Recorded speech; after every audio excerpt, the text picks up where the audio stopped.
우리 후보자님께서는 대학 교수로 계시면서 사회 활동도 많이 하시고 각종 칼럼이나 방송 그리고 SNS 등에서 본인의 정치적 의사를 거침없이 표현을 하셨더라고요.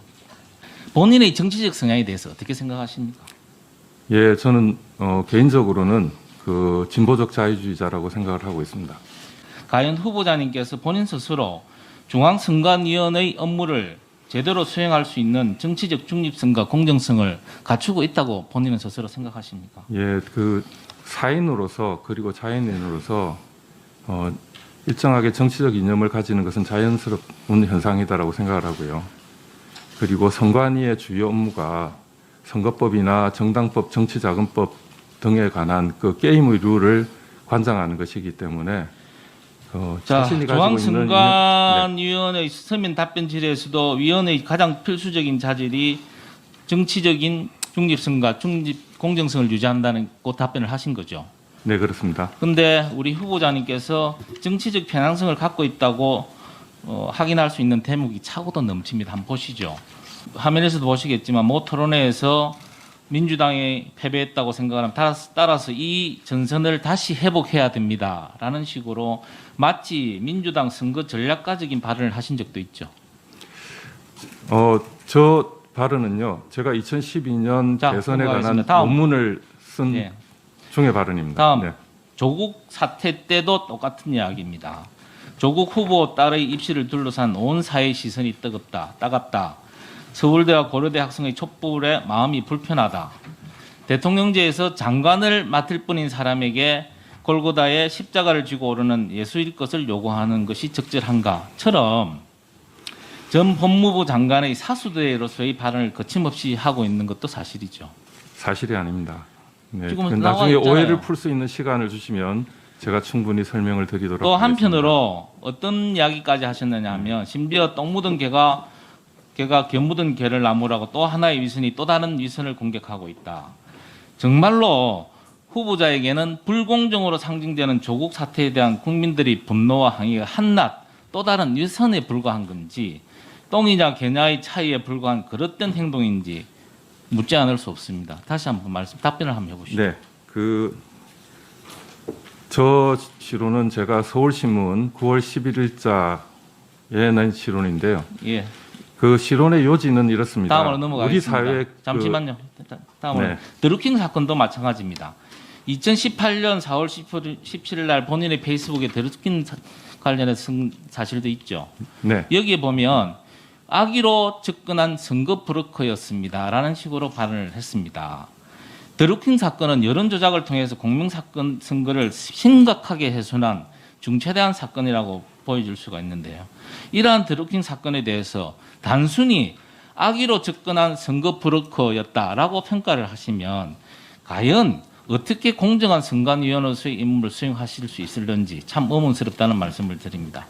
또 있습니다. 보수 진영에 대해서 과도하게 비판한 부분들도 많습니다.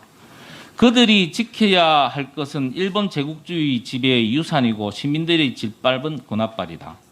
보수 세력은 권력, 돈, 강제력에 취해 도덕적으로 추락하고 민주주의 사상과 이론의 발전은 진보 세력의 몫이 되었다라고 했습니다. 이 발언은 한국의 보수 세력을 폄하하고 이때까지 대한민국이 발전해온 과정과 세력을 깡그리 무시하는 그런 어떤 이야기고 그러한 세력들을 저주하는 듯한 발언으로 보입니다. 이러한 글이 어떻게 선거관리위원회 후보자라고 믿어지겠습니까?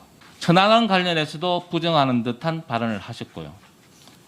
그다음에 박원순 당시 후보자에 대해서도 지지자임을 공개적으로 발언합니다. 그래서 이런 여러 가지 사항을 볼 때 우리 후보자께서는 우리 중앙선거관리위원회를 가져야 될 등록이 정치적 중립성과 공정성과 전혀 갖고 있지 않다.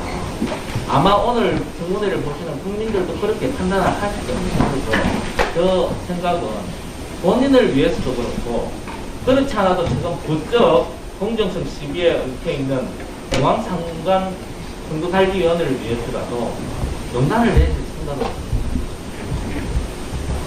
너무나 공정성 시비에 많이 걸릴 거예요. 정리해 주시고요. 그 의원님들께서 양해를 하신다면 오늘은 정치적 중립성에 관한 질문이 많이 나올 것 같아요. 그래서 지금 방금 우리 서범수 의원에게 질문하신 각종 SNS나 또 언론에 나왔던 편향적인 발언에 대해서 본인의 해명을 한 2분 정도 들어보고 하는 게 어떨까요? 왜냐하면 질의응답이 7분이 들어가 있으니까 그 질문을 먼저, 그에 대한 답변을 먼저 하시고 우리가 질문하는 게 효율적이지 않겠습니까? 예, 한 2분 정도 제가 드릴 테니까 본인이 하시고 싶은 그 정치적 중립성의 문제, 그 문제에 대해서 말씀을 좀 해주시죠. 네, 제가 그 지난 시절 그 진보적인 정치관을 가지고 진보적인 정치 운동이나 시민사회 운동을 해온 것은 사실입니다. 그리고 때때로 그 개인적인 어떤 그 SNS 채널을 통해서 저의 그 진보적인 견해들을 밝혀온 것도 사실입니다. 그러나 제가 여기서 이제 여러분들께 말씀을 드리고 싶은 것은 제가 그 강의 시간에 수업을 하면서도 이런 식의 수업을 하지는 않았다라는 말씀을 드리고 싶습니다. 제가 항상 강조하는 건 다수 의견과 소수 의견을 균형 잡히게 바라봐야 한다라고 하는 것을 항상 강조해왔고, 그리고 수업 시간에 정치학의 다른 과목에서도 항상 진보와 보수가 균형을 모색해야 한다라고 하는 관점에서 항상 강의를 해왔습니다. 그래서 사적인 영역과 공적인 영역을 구분할 수 있다고 생각을 하고 구분해 왔다라고 생각을 하고요. 물론 이제 그 위원님들께서의 그 지적은 제가 따갑게 받아들이고 경청해야 되고, 그리고 향후에 그 만약 인준이 된다면 그 선거관리위원회 위원으로서의 활동에 명심해야 될 그 지적으로 생각을 하고 있습니다. 언론에 나거나 SNS에 난 그런 발언에 대한 해명을 하실 건 없나요? 근데 일일이 답변을 드리기가 알겠습니다. 네, 예. 고맙습니다.